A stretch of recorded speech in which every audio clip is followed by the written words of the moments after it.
there, Evan here with Crypto and Markets for Monday, November 20th, 2017. I'm sure you all know it by now. There was a great article out by Zero Hedge on Saturday, and here's the headline: The Coming Economic Downturn in Canada. Great article. I do suggest you all read it. I'll leave it in the description down below. I just wanted to go over a few of my thoughts in relation to the article and give what I think. First part of the headline that comes out at me right away: Crude oil and real estate look set for a downturn with negative implications on the currency. Again, both of these are correct. I mean, the crude oil one, we've already pretty much seen 80% of what the crude oil market's going to do to Canada anyhow. Even with the recent uptick, very little of the production actually did come back.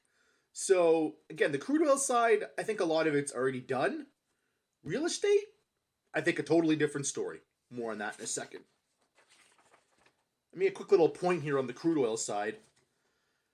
Unfortunately, the status quo looks set to change as U.S. supply returns with a vengeance. Of course, we all know the rise of U.S. shale this year has given OPEC, as well as even other producers as well, a lot to think about. The oil they can bring out of the ground from at least the producer side is much more cost efficient than other areas of the world. Hence now they're rapidly growing production this year. But this is the big one, the one I really wanted to focus on. 13% of Canadian GDP is real estate. Now, why I'm focusing on here, as opposed to the commodity side, the share of the commodity side in the Canadian economy overall, at least in that sector, it's roughly up to just under about half of that overall.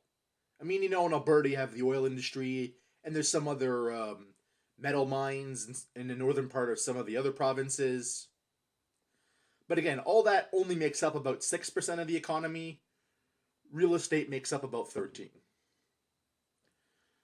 Great point here.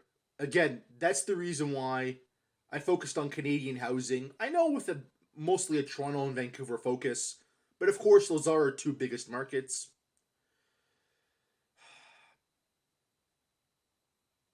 I stress this a lot, but I think it's important, at least for the purpose of this vlog series, to keep stressing this.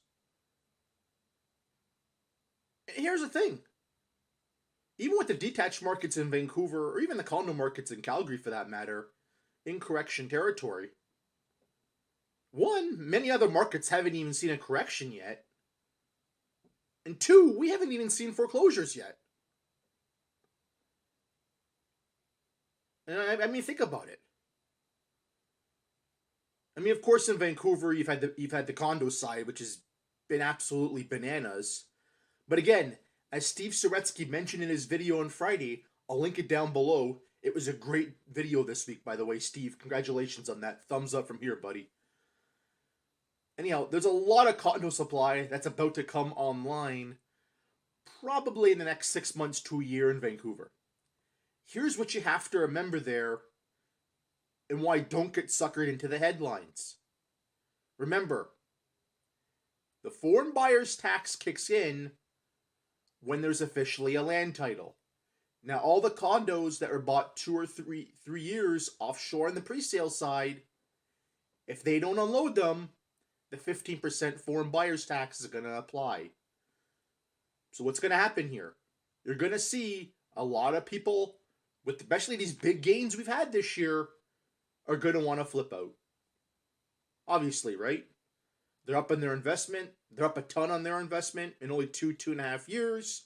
They're about to pay 15% of the value of 15% of the value they originally bought the property for, which is going to eat into a lot of their profits. And of course, pre-sale is absolutely notorious for flipping. Rightfully so. It's been a great market the last 5 years, in all fairness to whoever's done it, right? Whether you're offshore or onshore or whoever. But especially in their side, to avoid paying 15%, they're going to want to be out of there faster than a human with a wet shirt coming inside on a rainy day. All there is to it. I mean, Toronto, of course, the next few months in Toronto, you do have a lot of buyers coming in to avoid the new stress test rules coming on. So that way they're buying the house at least when they can still afford it. I mean, again, I think the inevitable is going to happen anyways, but to each their own, right?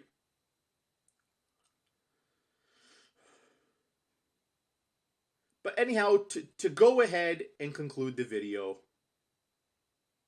great article by Zero Hedge. It was actually written, in fact, by Deb Shaw at marketsnow.com. Zero Hedge put it on their website. Great article, by the way. Really, really detailed article. The charts on here are great. I do suggest you all go ahead and read it. But again, real estate makes up 13% of the Canadian economy. If Canada even falls 10 to 15%, with such a reliance on real estate, there's no way the economy doesn't feel it. And also, again, I did a video on this about 3 weeks ago in regards to the August retail sales number only being the beginning. I mean, and you also have to remember, the Bank of Canada did 2 rate hikes this year. And the first one now looks like starting to bite in the economy as well.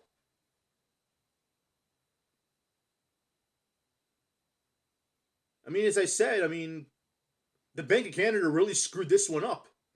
They cut rates 2 years ago when they didn't have to. They spurred the recent boom of the last 2 years, especially in Toronto and Vancouver.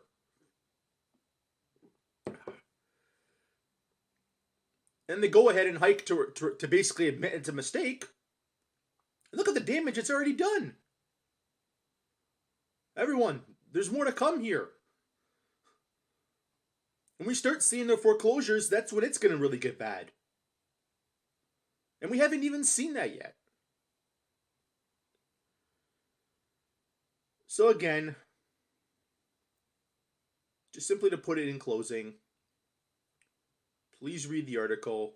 Please watch Steve Saretsky's video, by the way. It was great. I'll link them both in the description. As an economy, we're heavily reliant on housing, and that isn't sustainable. What I'll do is I'll go ahead and leave it here. If you like what you heard, hit the like, upvote, leave a comment down below. And again, follow and or subscribe to my channel for more reports like this one.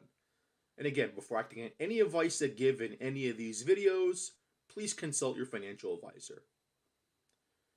My Canadian housing short I mentioned about 7 months ago, kind of wish it worked out a bit better at this point, but I recommend you stay with it.